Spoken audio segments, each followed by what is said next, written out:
I saw the LinkedIn post before I saw the text. Roland had uploaded it from the airport lounge. A photo of himself, Clifford, and Nolan, standing at a high-top table with champagne flutes raised. Spencer Spear was in the frame too, slightly off to the side, grinning in a jacket that still had the fold lines from the store. The caption read, "Off to Paris with the dream team. Clearbridge is ready to take the next step. Big things coming." 47 likes in the first hour. I stared at that photo for a long time. Spencer Spear, Roland's 26-year-old son, strategy associate, whatever that meant. I had worked alongside that kid for 8 months and I still could not tell you one concrete thing he had delivered. But there he was, champagne in hand, flying first class to Paris for the most important investor meeting in Clearbridge's history. The meeting I had spent 4 months preparing. My name is Walter Holt. I'm 57 years old and I've been operations director at Clearbridge Analytics for 3 years. Clearbridge is a fintech startup out of Chicago, B2B platform for mid-size financial institutions. Good product, real product. I believed in it enough to turn down 2 better paying offers when Roland recruited me. I told myself that was smart, ground floor opportunity. Get in early, build something, and when the funding came through, you'd be taken care of. The text from Roland came in about 10 minutes after I closed LinkedIn. "Sorry, Walt, budget's tight. Need you to hold down the fort while we're gone. Keep things running smoothly." I read it 4 times. Each time I thought of something I wanted to say back. Each time I put the phone face down on my desk instead. Through the glass wall of my office, I could see the empty desks, the champagne plastic cups from the send-off toast still sitting in the trash by the kitchen. Ellen from accounting had organized it. Little streamers, a handwritten sign that said Paris or bust. Everyone had hugged and taken pictures. I had stood near the back with my coffee and smiled like everything was fine because that's what you do when you've been doing it for 3 years. I pulled up the presentation deck on my laptop, 280 slides, 3 financial models. Every chart, every projection, every talking point built by me across nights and weekends that I'd stopped counting after the first year. The last slide had been finalized at 1:30 in the morning 2 days ago. I had fixed a formatting error in the executive summary at midnight the night before that. Roland had said great job in a Slack message. This was not how it was supposed to go. Devo Capital had been circling Clearbridge for nearly a year. Henry Devo ran a $2 billion fund out of Paris, and he did not take meetings with companies he wasn't serious about. His team had first reached out after one of his analysts flagged our operational framework in a report on fintech scaling models. I was the one who responded. I built the detailed briefing packages that kept their interest alive through 6 months of back and forth. Every technical question they sent, I answered. Every data request, I fulfilled.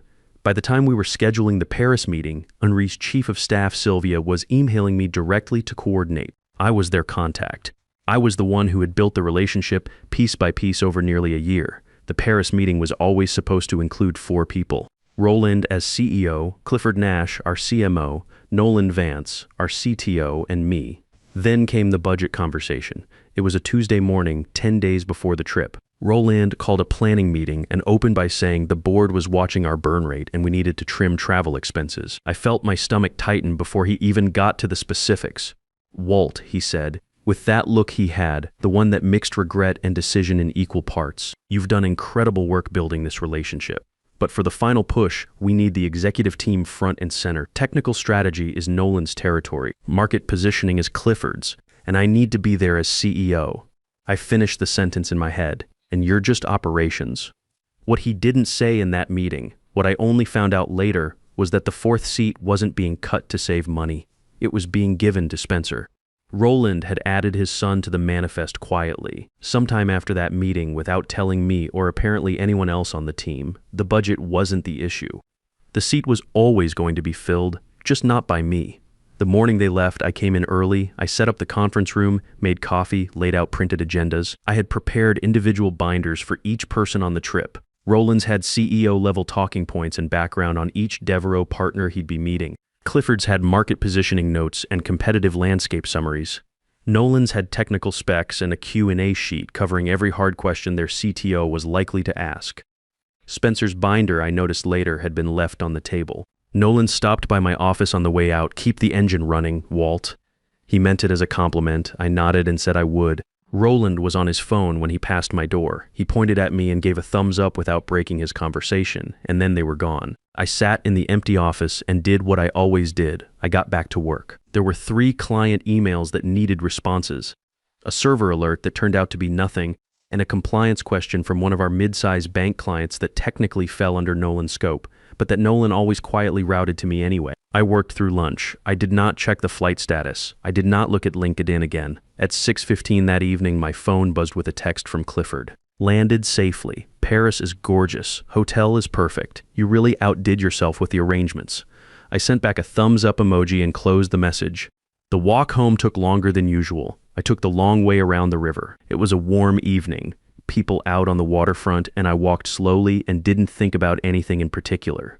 When I got to my apartment, I made dinner, watched about 20 minutes of a game, and then sat at the kitchen table with my laptop open out of habit. That's when the email came in. It was from Henri Devereaux himself, not his assistant, his personal address. Mr. Holt, I'm looking forward to meeting the architect behind your operational framework tomorrow. Your implementation methodology is precisely what convinced my team that ClearBridge has the execution capability to match its vision. He thought I was going to be in that room. No one had told him otherwise. I sat with that email for a long time. The smart move was obvious. Forward it to Roland, let the team handle it. Go to bed and show up tomorrow and keep being the reliable guy who never made waves. That was the Walter Holt they were counting on. The one who stayed late, fixed the problems, and smiled when they took the credit. I had been that guy for 3 years. I hit reply. I forwarded Henri's original email back to him with one line added at the top. I believe this was intended for me. I won't be in Paris, budget constraints. Walter Holt, I hit send before I could change my mind. Then I closed the laptop and went to bed. Roland called 22 minutes later. Walt, what the hell? Not a question. That particular controlled tone he used when he was furious and trying not to sound it. Devereaux just forwarded your message to me. He's asking why you're not here. I told him the truth, I said. You should have come to me first. You were on a flight. Silence on the line. He's questioning whether the right people are in the room, Roland said. This could sink the whole deal. What did you tell him? That we made difficult budget decisions, but that you'd be available for remote support. A pause. He didn't seem satisfied with that. I wasn't surprised. Henri Devereaux had not built a $2 billion fund by being satisfied with non-answers. Walt, I need you on a video call tomorrow morning, 9 a.m. Paris time. That's 2 a.m. Chicago. 2 in the morning, I'll set my alarm, I said. Roland started to say something else, but I told him I needed to get some sleep and ended the call. I lay in the dark for a while thinking about what I had just done. Not with regret. More like the feeling you get when you finally say out loud something you have been thinking for a long time and realize the world didn't end. I was up at 1:45, made a full pot of coffee, put on a decent button-down shirt. The brick wall behind my desk in the home office made a better background than any conference room, and I had learned that a long time ago. I opened the laptop, pulled up every piece of documentation I had built over the last year for the Devereaux relationship, and spread it across my second monitor. At exactly 2 a.m., the call connected. Henri Devereaux appeared on screen, silver hair, sharp eyes, the kind of face that is seen enough to not be easily impressed. 3 members of his investment team sat beside him with tablets and notepads. The hotel conference room behind them looked expensive and quiet. On the same screen, visible from a second camera angle, I could see Roland, Clifford, and Nolan arranged on one side of a long table. And next to Roland, in a jacket with fold lines still visible at the shoulders, Spencer Spear. Mr. Holt, Henri said, thank you for making time at this hour. I insisted we speak with you directly before proceeding further. For the next 45 minutes, I walked his team through the operational framework from the ground up. When his senior analyst asked about integration challenges with legacy core banking systems, I pulled up documentation I had built 18 months earlier. Migration pathways I had designed after spending 3 weekends studying the client profiles of Devereaux's existing portfolio companies. I had done that on my own time, without being asked, because I thought it might matter someday. It mattered now. When his CTO pressed on scalability limits above 200 concurrent enterprise clients, I answered before Nolan could even lean forward in his chair. Nolan leaned back again, then Henri looked directly at Roland. Who built the financial models in the deck? Clifford started to say something about a collaborative process. Henri waited. The silence in that Paris hotel room stretched out. Roland cleared his throat. Walt developed the core models. I see. Henri made a note on the pad in front of him. He looked back at the screen. Mr. Holt, your title is Operations Director. Correct. That's correct. Yet you built the implementation framework. The financial models served as our primary contact for nearly a year and prepared the presentation materials your colleagues are delivering. He paused. Am I characterizing your role accurately? You are. He looked down the table at Spencer, and you are. Spencer shifted in his chair. Spencer Spear, Strategy Associate. What is your contribution to the framework Mr. Holt described? Nobody said anything. Roland opened his mouth. Henry raised one hand slightly, just an inch off the table, and Roland closed it again. The silence went on long enough that it stopped being uncomfortable and became something else entirely. Spencer looked at his notepad. Nolan studied a spot on the wall. I think I have what I need from this morning, Henri said finally. Walter, I would like to schedule a separate conversation with you later this week. My schedule, your convenience. Of course, I said.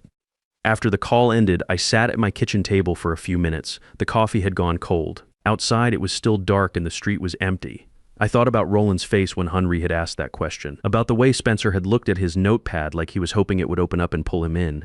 I was not happy about what had just happened. That is not the right word for it. It was more like the feeling of watching something that had been off balance for a long time finally settle. I went back to bed. Slept better than I had in months when I woke up at 8. There were 9 texts from Roland and 6 from Clifford. I made fresh coffee and read through all of them before responding to any. Roland, Walt, we need to talk.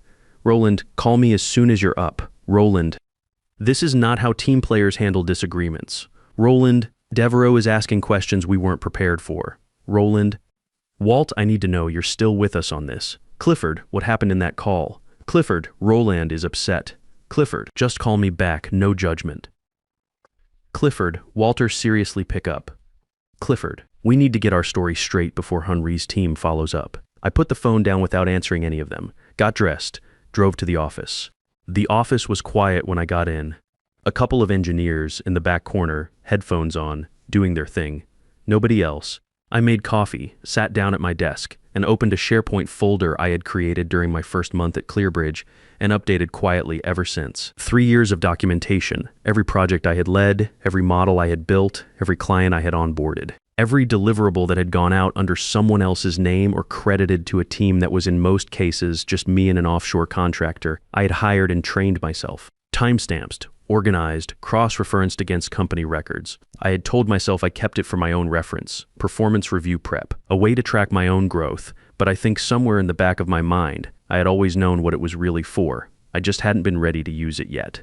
I spent the morning going through it, not adding anything, just reading, reminding myself of what 3 years of work actually looked like when you laid it out flat.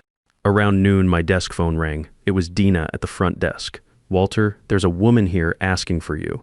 Says her name is Sylvia Morel from Devereaux Capital. I had not expected that. Sylvia was supposed to be in Paris. Send her back, I said. She was sharp and direct, maybe late 30s, close-cropped hair, the kind of person who does not waste words. She looked around the office once, briefly, then looked at me.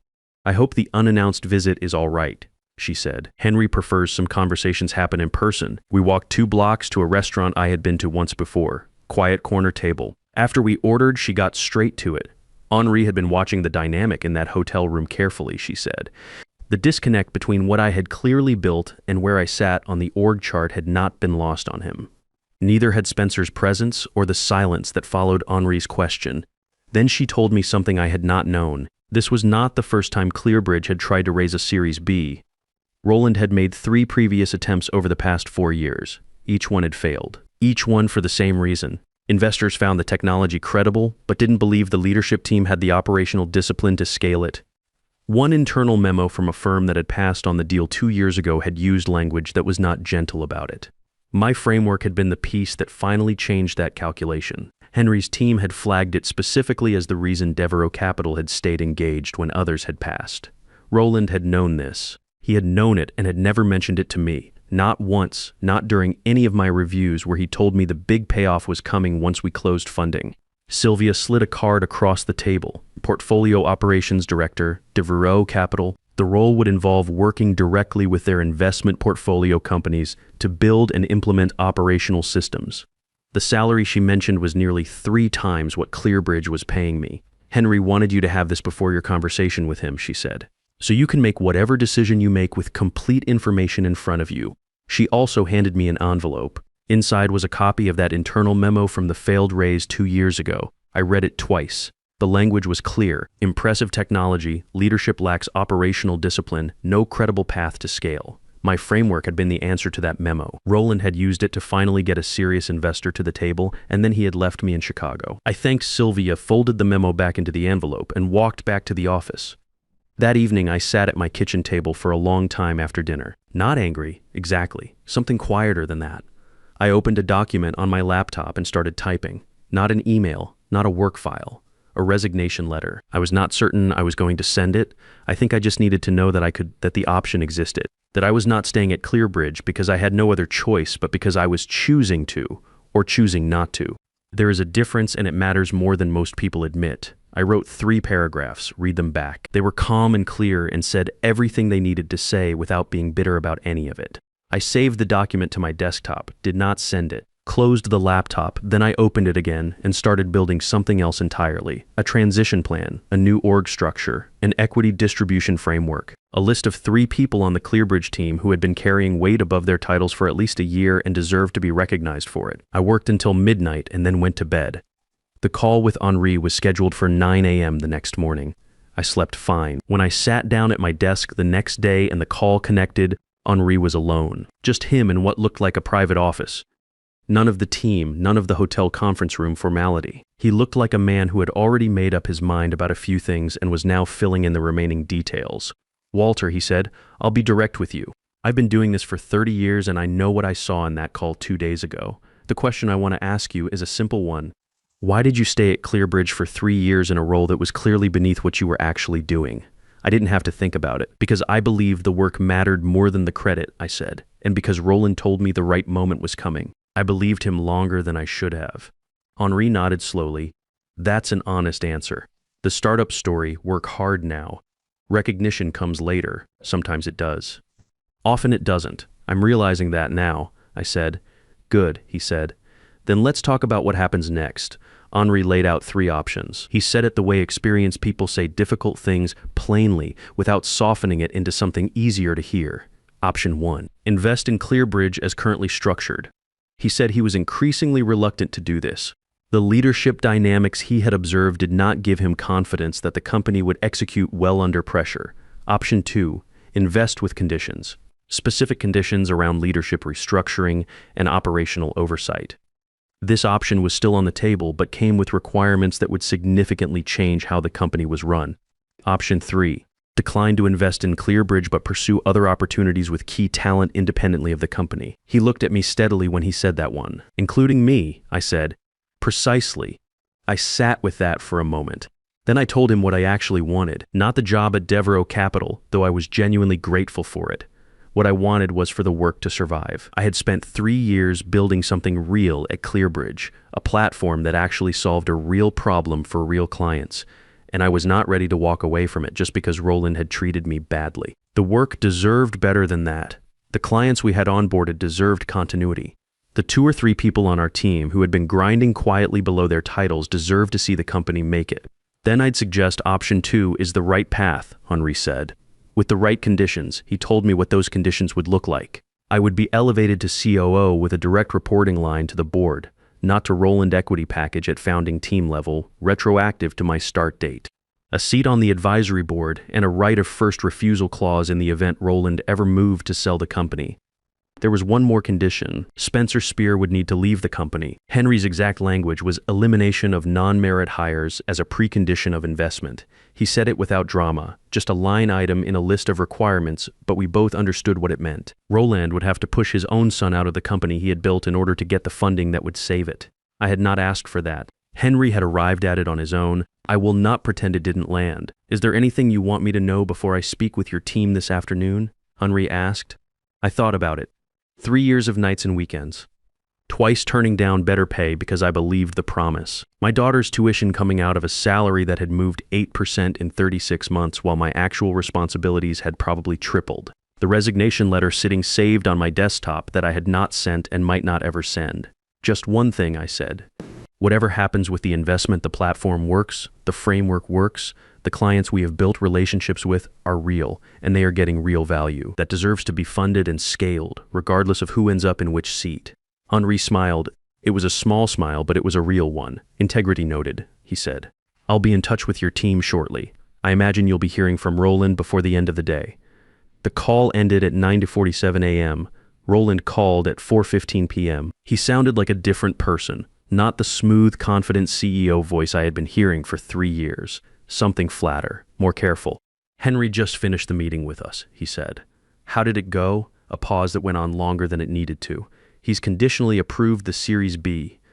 14 million. What are the conditions? Roland went through them one at a time: my elevation to COO, the equity package, the board seat, the right of first refusal clause. His voice was even and controlled through all of it. Then he got to the last one. He wants Spencer off the payroll. Roland stopped, started again. His words were non-merit hire elimination, effective before closing. I did not say anything. Clifford is also out. Roland continued. Henry's team asked him to substantiate the customer acquisition projections in the deck. He couldn't produce the underlying data. Clifford submitted his resignation this morning. I had built those projections. Clifford had presented them as the marketing team's work for the better part of 6 months. Walt, Roland said, I need to know if you're staying. I'll give you my answer when you're back in Chicago, I said. We should do this in person. A pause. Fair enough. We land Thursday morning. After I hung up, I sat at my desk for a while. The office was mostly empty by then, just the hum of the HVAC and the distant sound of the engineers wrapping up in the back. I opened my laptop and looked at the resignation letter I had written 2 nights ago, read it through once. Then I closed it without changing anything and opened the transition plan document instead. I worked until 7 printed 3 copies of the full packet, labeled each one. Set them in a neat stack on the corner of my desk where I would see them first thing in the morning. Then I went home, made dinner, and watched the end of a game I had missed earlier in the week. I did not check my phone after 9. I slept without any trouble at all. Thursday morning I got to the office at 7:30, made coffee, set the 3 folders on the conference room table before anyone else arrived. 1 for Roland, 1 for Nolan, 1 for the board representative joining by video. I sat at the head of the table and waited. They landed back in Chicago on a Thursday morning. I was already in the conference room when Roland, Nolan, and Spencer walked through the door. Spencer had his rolling carry-on and was looking at his phone. When he saw me at the head of the table, he stopped. I nodded at him. He nodded back. There was nothing else to say between us, and we both knew it. Roland sat down. Nolan sat down. Spencer set his bag by the wall and took the chair furthest from the table like he already understood he was not part of this meeting. I had placed 3 folders on the table, 1 for Roland, 1 for Nolan, 1 for the board representative joining by video in 10 minutes. I had printed everything cleanly, labeled everything clearly, and organized it the way I organize everything, which is to say, the way that makes it impossible to misunderstand. Roland picked up his folder and opened it. He read the first page without speaking, then the second. Nolan flipped through his copy. Neither of them said anything for a while. This is thorough, Roland said finally. I've had 3 years to think about what this company needs, I said. The difference is now someone's listening. The board representative joined the video call. We walked through the transition plan page by page. New org structure with clear reporting lines. COO role with full operational authority and a direct board relationship. Equity distribution that reflected actual contribution going back to year 1. Promotion recommendations for 3 people on the team who had been doing senior level work under junior level titles. A 90-day operational roadmap for deploying the Series B capital efficiently.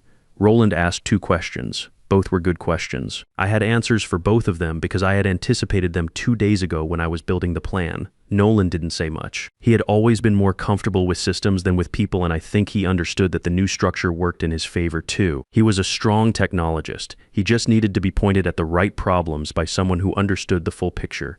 That was going to be me now. When we finished, Roland looked at me across the table.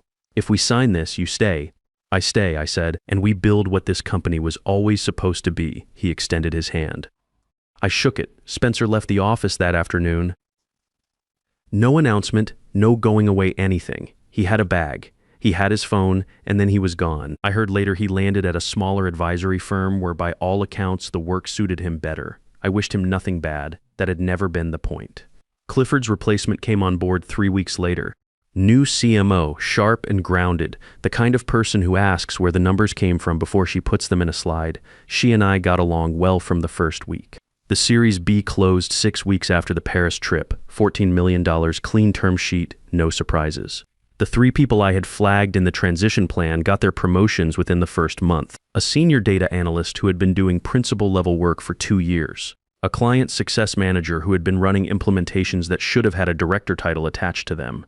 An engineer on the platform team who had been solving architecture problems that Nolan used to take credit for in executive meetings. All 3 of them got new titles, new compensation, and for the first time, an actual seat at the table when decisions were being made. At our first all-hands meeting after the restructuring, I stood at the front of the room and walked the team through the new operational plan, what we were building, how we were going to build it, who was responsible for what and why. No vague promises about the future, just a clear picture of the work and the people doing it. Roland sat in the back row. He listened the whole way through. 2 months in, our delivery efficiency was up 22%. Client satisfaction scores had moved in the right direction for the first time in a year. We had 3 new enterprise prospects in the pipeline, 2 of which had come through referrals from existing clients who were finally getting the implementation support they had been promised. On my desk, there was a small package that had arrived from Paris the week after the term sheet closed, a Mont Blanc pen and a card from Henri Devo. The note said, "The best moves are the ones that look quiet from the outside." I kept the pen. I kept the card. I thought about that line a lot in the months that followed. I had not blown anything up. I had not threatened anyone, or made demands, or gone over anyone's head in a way that was loud or dramatic. I had forwarded one email, told the truth on a video call at 2 in the morning, and let 3 years of documented work speak for itself. That was all it took. Not because the world is fair, but because sometimes the right person is paying attention at the right moment and they know what they are looking at. If you're reading this and something about it sounds familiar, I want to say this directly to you. If you have spent years being the person who actually runs things while someone else gets on the plane, you already know what I'm talking about. That feeling of doing the work and watching others take the room. It is not a small thing, and you're not wrong to be tired of it. Most men I know who are my age have swallowed that feeling more times than they can count because they told themselves it was just how things worked. It does not have to work that way. The leverage you have built is real. The documentation, the relationships, the institutional knowledge that only exists because you put it there. That is yours. Nobody gets on a plane to Paris and takes it with them. Start keeping better records. Know what you have built. And when the right moment comes, and it will come, do not hesitate. One email was all it took.